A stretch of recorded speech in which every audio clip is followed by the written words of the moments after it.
Hello and welcome to Africa YouTube channel. Here we explore African cultures and talk some interesting facts about Africa. If you love Africa, then subscribe to our channels for more content like this. Today we will talk about the Himba from the Namibian tribe also known as the Red People. Namibia's Himba have long fascinated travelers with their tribal appearance and customs. They can be recognized at best as the Red People, with their naked upper bodies tinted with a mix of animal fat and ochre powder. One of the last remaining tribes who still practice their traditional way of life, despite modern influences, they are truly remarkable in their ways.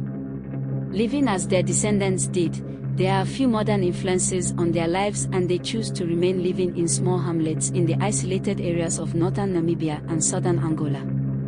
They practice a semi-nomadic pastoral way of life, and build their village with huts made from a framework of sapling branches and walls plastered with mud and dung. The village has a central kraal where cattle and goats are herded for safety overnight. During the day, the young men are tasked with taking the livestock out to forage for food in the surrounding wilderness. The tent has a central, fire-making area, where herbs will be placed on coals to infuse the air with incense-like aroma that assists in hygiene and cleanliness. Each morning, family members will cleanse with this smoke, which opens the pores and allows them to scrape dirt from their bodies using flat surface sticks. They then reapply the orge's mixture, made from ochre powder and animal fat, to finish the morning hygiene routine. The Himba language is descended of Bantu with a similarity to the Namibian Herero tribe, using a few of the click sounds similar to that of the San in neighboring Botswana. The women are striking with their red-hued skin. The purpose is mostly cosmetic, as the Himba believe red to be the color of beauty, but it does also provide moisture to their skin, which protects it from the dry air and harsh African sun. In addition, the minerals in the mixture keep the skin supple and healthy, giving them the smooth, red-hued look they've become famous for. Beauty is further enhanced in both men and women by adorning jewelry made out of metals, animal hide and shells gathered along the coast. They commonly use the old brass shell casings, remnant of the border war, which are fashioned into bracelets and other jewelry items. Ostrich shells are carved down into round beads, and the cowrie shells from the coast are highly prized and used as focal points in accessories depicting status. Clothing is limited to a skirt-like covering made from animal hides and a kaross, a shawl, for warmth in winter. Age plays a large role in their appearance, with different hairstyles and accessories applicable to children, teenagers and those who are married. Young boys commonly have their hair shaved with a plait in the center of the head growing to the back. Girls will have two plaits growing forward toward the face that are later bent back over the head as their hair lengthens. Once married, young men will wear a cap with their unbraided hair underneath.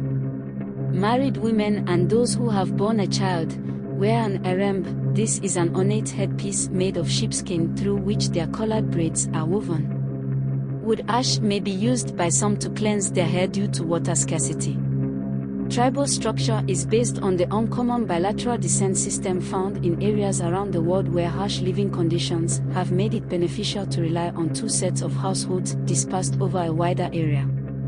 Each member belongs to two clans, one on the side of their mother and the other on their father. Girls leave their home village when they marry and join the village of their husband, where sons will remain in the father's village.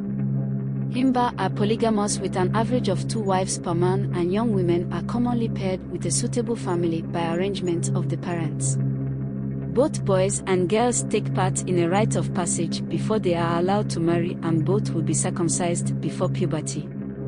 On marrying, a boy will be considered a man. Girls will, however, only be considered a woman and be allowed to wear the erembe once they have born their first child. Everyday life is a mix of looking after family, the livestock and the village, and each member of the tribe will have a responsibility to fulfill. Older siblings look after the young, while the married women cook or prepare meals. Boys assist with the livestock by looking after them out in the wilderness. Traditionally, the men would go out to hunt, but as wildlife reserves and conservation efforts increase, they now rely more heavily on their own livestock for meat.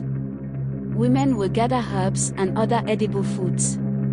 Milk is also relied on heavily, and a soured milk drink is enjoyed throughout the day by all. Life may seem difficult for the Himba, but they are content in their way of life and continue to prosper in their unique way. While some youngsters are educated and choose to move to the more Western lifestyle, this is rare and most will remain in their traditional roles. To see the Himba, travelers need to explore the northern Namibian territories or southern Angola, both of which are not easily accessible. Lodges are found on the Kunena River and Damaraland region, and due to the rough terrain and lack of infrastructure, they are largely isolated. This allows visitors the opportunity to truly experience the solitude of the African wilderness alongside this fascinating culture. That is all about the Himba people. Let us know what you think in the comment section. If our channel has inspired you about Africa, please subscribe.